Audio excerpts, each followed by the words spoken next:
Hey, welcome back to my Mythical Meta. This week, I have got my good friend Randy How's it going? and my brother Benjamin. Hello. And we are coming in hot with a news from the warfront. I know it's been a while, but we've got something here for you tonight on news from the warfront. We are on RRPG. Go to Reddit, RRPG.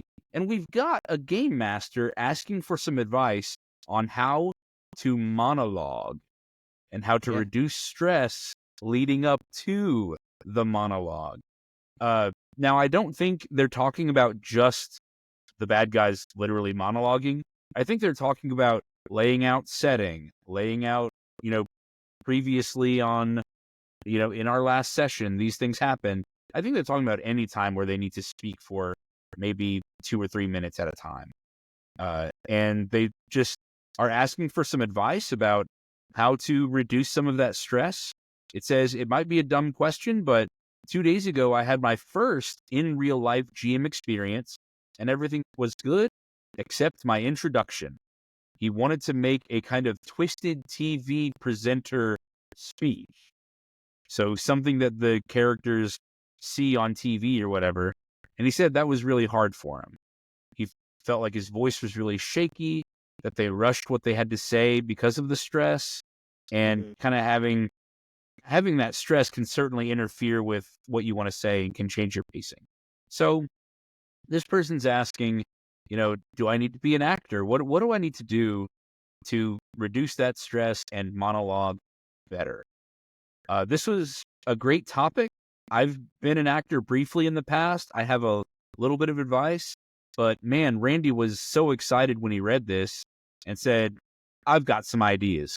These are the things I do in order to, sound great during monologues. And he does. Randy's a great GM. We're excited to play with him every time.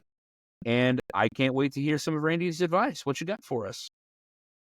So I think the first two that came to mind for me was basically write it down and then practice it until like you have it completely memorized. Like Travis said, like he used to use acting. I did stuff when I was in middle school and high school, like stage plays, and it's you have it memorized 100%. You almost don't even have to think about it. And I feel like at a point, you're thinking more about hitting the beats on time than it is the words. Like, the words, and you can kind of spend a bit more of your time live pacing. And but you're not rushing yourself trying to think of all the words, and you're no, it's like you need to rattle that off, and you're thinking about the pace. I think that's the most practical one, is just memorize it, act it out, do the voices, workshop it basically. Yeah. Over and over and over. I've had things, I haven't gotten to do them yet, but I've written them down, and I'm like, okay, what kind of tone do I want to do, and the exact wording, and then it's like, oh no, this one might be better. And I mean, I now have like a paragraph written out that I've probably gone over like 100 different times, 30 different ways with different, tones and inflections at different points. So just have it where you're just not even having to think about it, basically, by the time you're ready to. I'd like to add on to that one. I took acting 1 in college, pretty standard fare. We did an activity called script scoring, where you take whatever it is you're going to say, or you take the script from the play you're performing or whatever. You switch it to double spaced so that there's room in between each line on the page.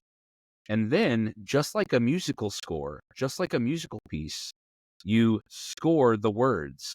So you put in crescendo marks on places where you want to start low and get loud.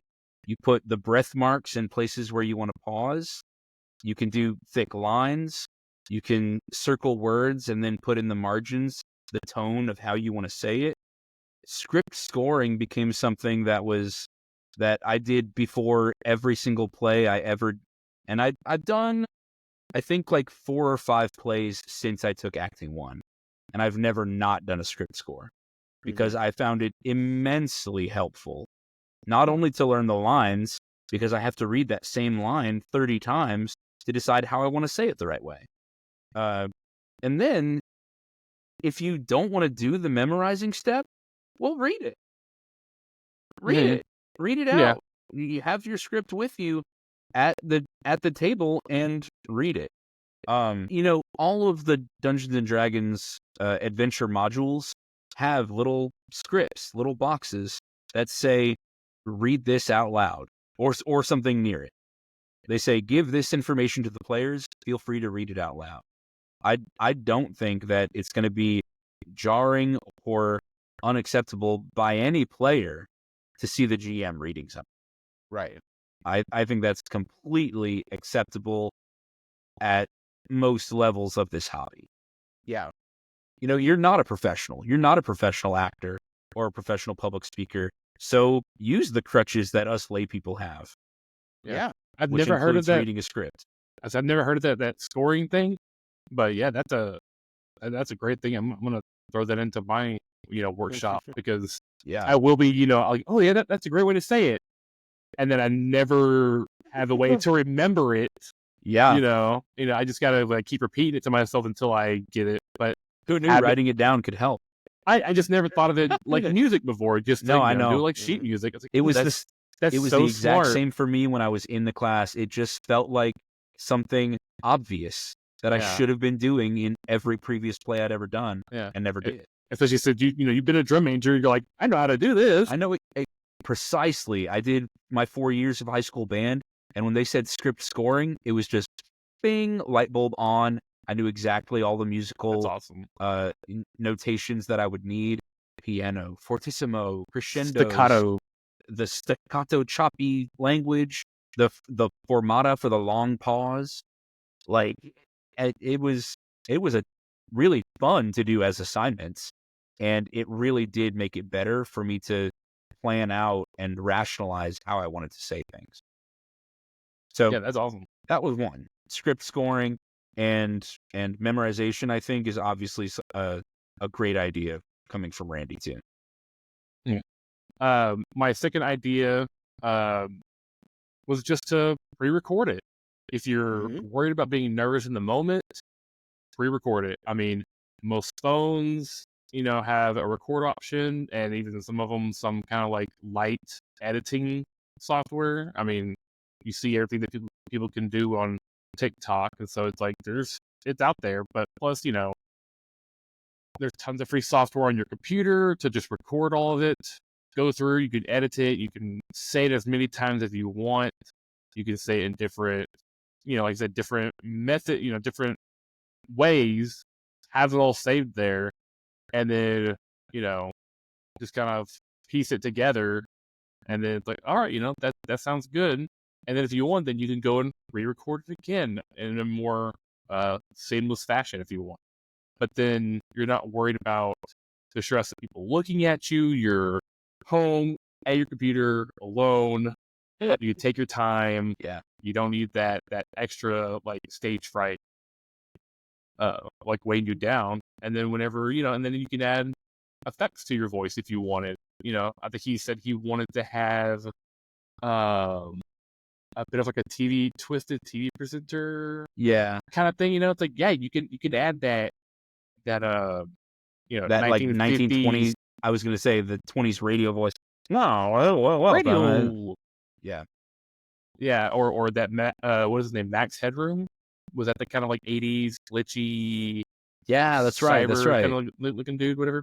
Yeah, you can make all those things. There's like you can literally just Google like sound effects for the voice and just download them. Like I did one for Warhammer 40K when that game came out. You can just download a voice modulator Because tons of people were for doing it fun. when they were playing online or making Yeah, their Instagram reels. yeah, it kind of gives it that like deeper and that kind of like a little bit of reverberation of like talking through like a helmet. And it's like that sounds like so much fun. And you can do all that. And then it when you play it for your players, yeah, you're not a professional, but hey, they're gonna be like, whoa, production Right. value. Yeah, they're going to be amazed at the production value of what you did, when really all you did was just make it easier on yourself. So those are my ideas. Yeah. One other thing I would add is that when you're monologuing, it's a lot longer for your audience than it is for you. So you don't actually need to go very long, right? A 30-second or I 1 minute totally speech agree. will be more than enough for and that might be too much, right? Just saying, right? So the make it short, and if you're trying to role play a long speech, like someone gets up and does an hour-long rally, or it's a 30-minute news program or something, you can say about 10 seconds in the voice that you want them to have. Today, this just in, and then you do like the first line, and then you say you watch that news program for the next half hour, and they make these main points. And Yeah, provide the bullet points, provide the synopsis of what mattered. Yeah. Yeah. And you can even tell them the tone without even doing the tone. You say, they did that, and you notice that it kind of took on an ominous kind of propaganda-like tone, and they'll get it, and their theater of the mind I was just about to say that. will fill in exactly what it is that they think that tone sounds like. So you get it right no matter what you say, because they're filling in the tone for you. Yep. If you just say, mad, if you say the words mad scientist, their brain will fill in whatever mad scientist is for them. Okay, whether they're picturing Doc Brown from Back to the Future, or if they're picturing Doc Ock. Randy. Or if they're picturing Doc Ock from Spider-Man, Hello, Peter. Yeah.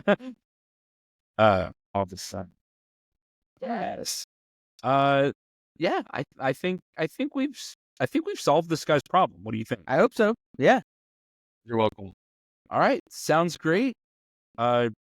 Listener, we hope you have learned a little bit about acting, a little bit about preparation. And again, if you're not a professional, then you don't have to be a professional.